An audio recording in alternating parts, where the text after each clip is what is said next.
The dim glow of monitors illuminated the darkened room at the Berlin Institute of Artificial Intelligence. A sleek AI system, nicknamed Grandmaster, hummed quietly. Designed to analyze chess strategies at an unfathomable scale, Grandmaster was unparalleled. It had crushed the best human minds and even discovered novel chess openings. But tonight, it was tasked with something unusual: decoding patterns from ancient Egyptian game boards discovered in an archaeological dig near Luxor. Dr. Elena Ashford, a leading AI researcher, leaned closer to her screen, her coffee untouched. The game boards, resembling Senet, a precursor to modern chess, were engraved with sequences that didn't fit traditional rules. What initially seemed like decorative flourishes were eerily consistent. They begged for analysis. Grandmaster scanned the carvings with machine precision. In moments, it began forming hypotheses, mapping the strange patterns as if they were moves in a game. Elena called her assistant, Ravi, from across the lab. The AI's output is odd. These moves don't make sense for Senet. Elena squinted at the stream of data. The output wasn't just game logic, it was binary code. Strings of ones and zeros scrolled across the screen like an ancient language finding its voice in the digital age. "This isn't a game," Elena whispered, her voice tinged with awe. "It's a code." Over the next 48 hours, the team worked tirelessly, feeding Grandmaster more images of ancient boards and engravings. The AI pieced together fragments like a puzzle, translating sequences into coherent instructions. The result was startling: a blueprint for a device. But not just any device. "It's quantum transport," Ravi stammered, eyes wide.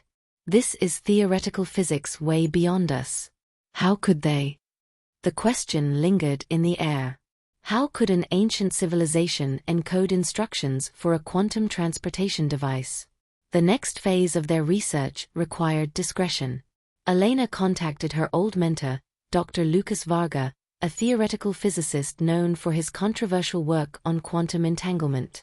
Together, they reconstructed a prototype using the translated instructions.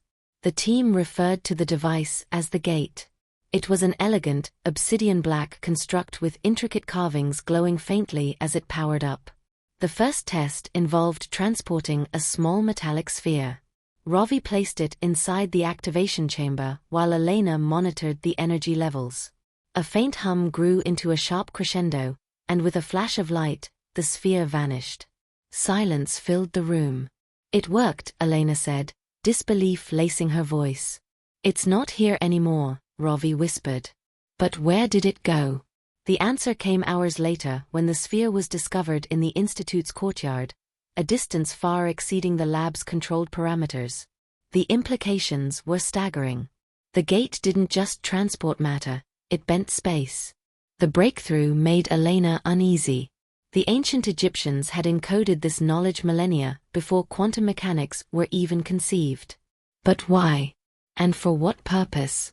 As the team delved deeper into the code, Grandmaster detected something chilling: layered instructions for building larger gates. The final stage wasn't transportation, it was summoning. Elena woke one night to her phone buzzing. It was Ravi. His voice trembled on the other end. "We've been hacked." "What?" "Someone accessed the files remotely. They know about the Gate." Panic set in. Elena raced to the lab, where a chaotic scene awaited. Monitors displayed corrupted files, and a chilling message blinked on the central screen: "The Gambit has begun." The next morning, a news report confirmed their fears. A shadowy organization had surfaced, claiming to possess an artifact that could rewrite humanity's destiny. Elena's stomach churned when the images aired: a fully assembled gate, larger and more complex than their prototype. This group, calling themselves the Sons of Pharaoh, claimed to be the stewards of ancient knowledge. They announced a demonstration of the Gate in 3 days. But Elena knew better. This wasn't a demonstration, it was a trap. She called Lucas.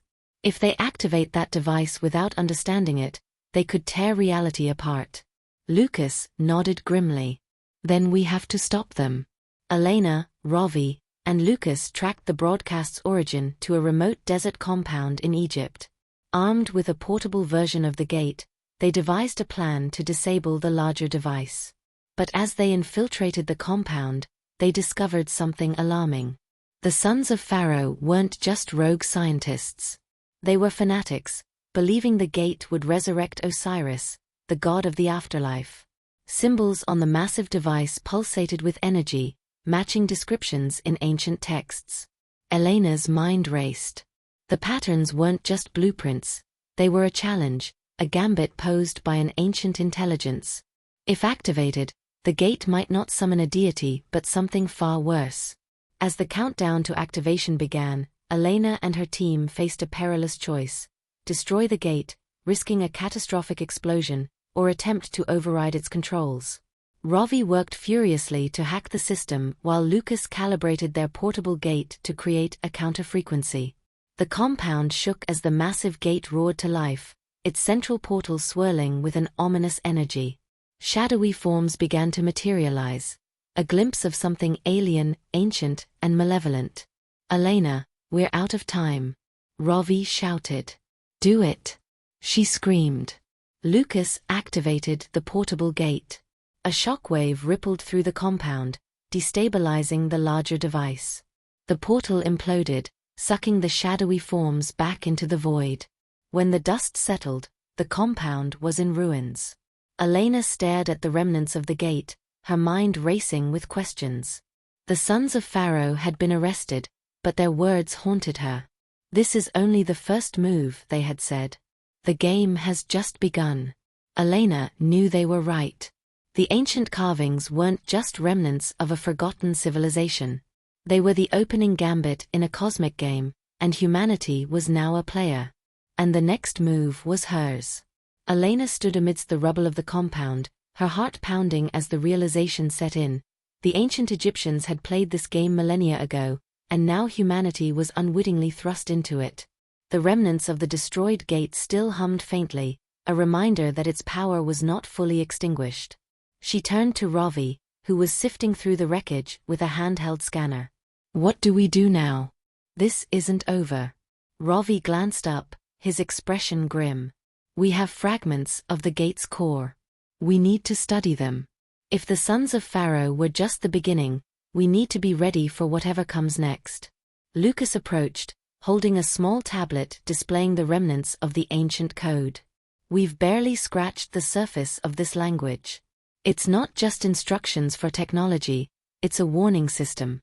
These sequences are layered, almost like encrypted messages waiting to be unlocked. If we don't decode the rest, we'll stay one step behind." Elena nodded, the weight of responsibility pressing down on her. "And allies.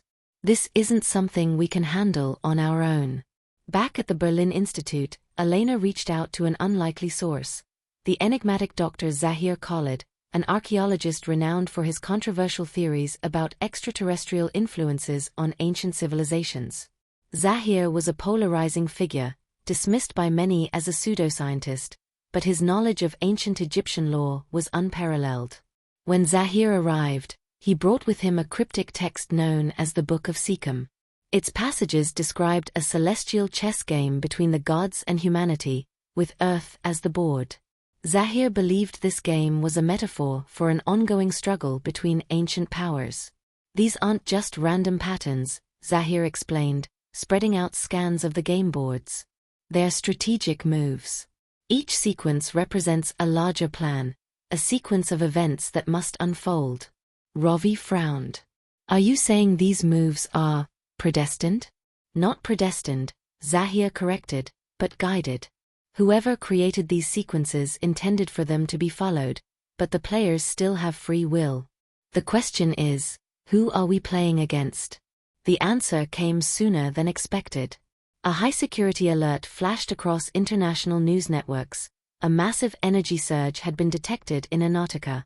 Satellite images revealed a structure emerging from beneath the ice, a colossal pyramid-like construct that bore striking resemblance to the Great Pyramid of Giza. The energy signatures matched the gate technology. "This isn't a coincidence," Elena said, her voice tense.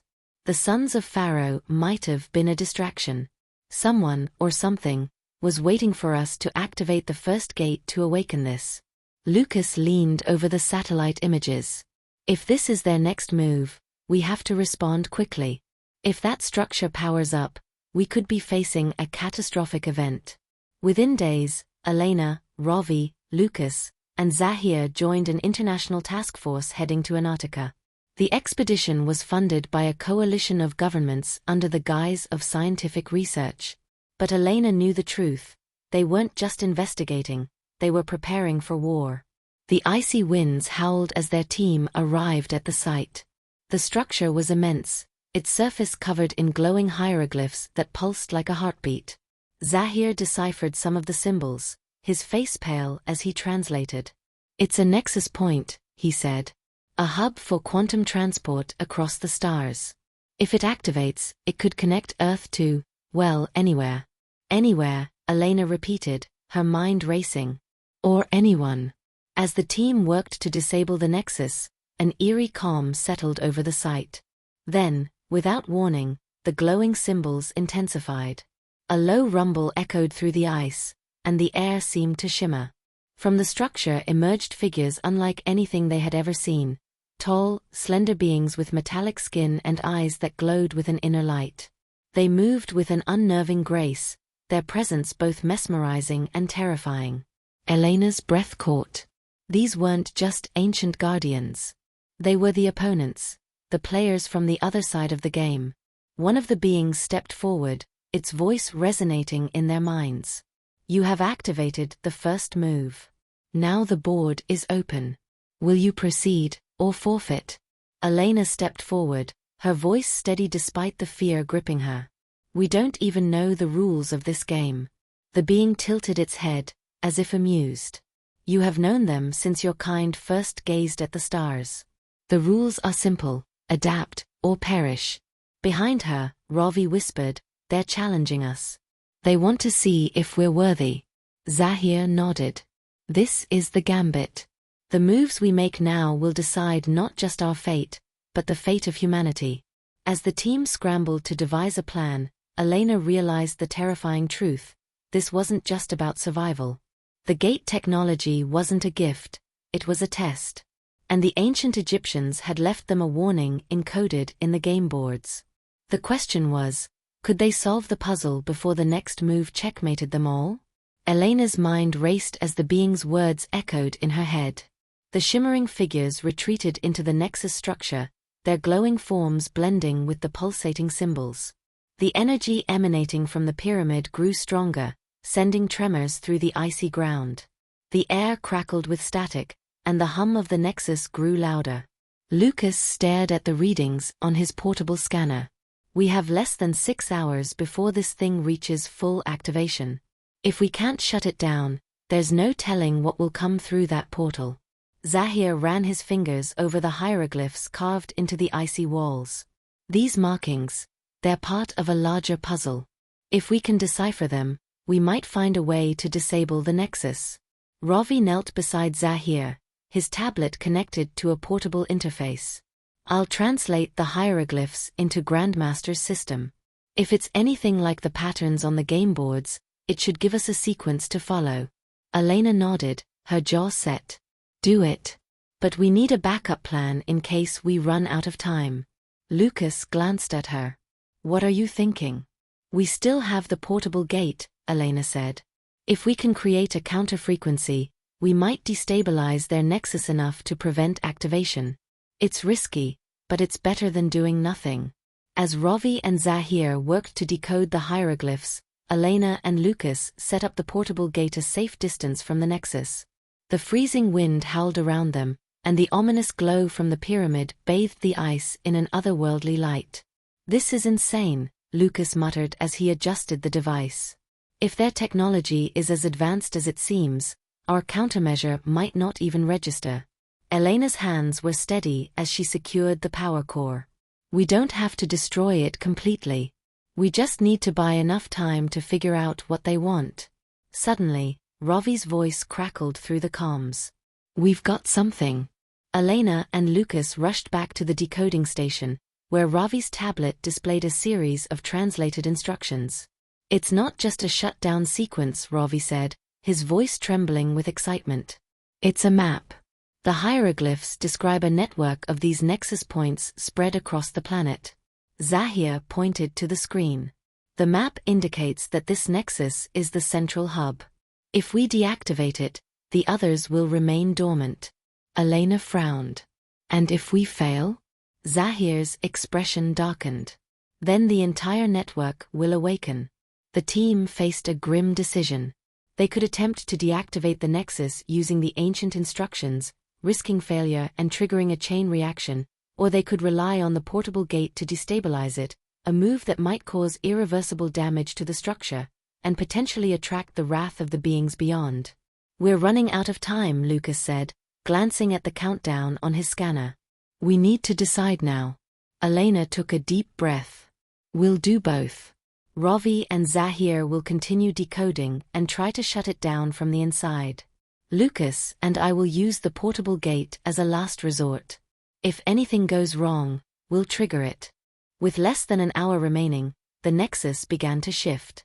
The portal at its center expanded, revealing glimpses of a swirling, star-filled void. Shapes moved within the vortex, shadows of colossal entities that defied comprehension. Ravi's voice was tight with fear. "They're coming through. We need more time." Elena and Lucas stood by the portable gate, ready to activate it. Lucas hesitated. "If we destabilize the nexus now, we might trap them halfway through. Or we might give them an anchor point," Elena countered. "We wait until Ravi gives the signal. If he can shut it down, we won't need to use this." Seconds felt like hours as Ravi and Zahir worked feverishly. The hieroglyphs glowed brighter, and the portal's energy surged. Finally, Ravi shouted, "I've got it. The shutdown sequence is ready." Elena's heart leaped. "Do it." Ravi entered the final command. The nexus shuddered, its glow flickering. The portal began to shrink, but the entities within roared in defiance, their forms pressing against the closing barrier. "It's not enough," Lucas yelled. "The portal's too strong." Elena made her decision. "Activate the portable gate. Now." Lucas slammed his hand onto the activation panel. A blinding pulse of light erupted from the device, colliding with the Nexus's energy field. The ground shook violently as the two forces clashed, and the portal imploded with a deafening roar. When the dust settled, the Nexus was gone, leaving only a crater in the ice. The team stood in silence, their breath visible in the frigid air. The beings were gone, but their warning remained. Ravi broke the silence. "We stopped them for now. But the map?" Elena nodded grimly. "This wasn't just a test. It was an opening move. They wanted to see if we could counter them. And now they know we can." Zahir looked up at the night sky, his expression thoughtful. "The game is far from over. We've bought ourselves time, but the next move will come. And we'd better be ready." As the team packed up their equipment, Elena felt a mix of triumph and dread.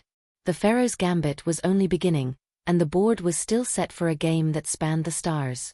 Humanity's next move would decide everything.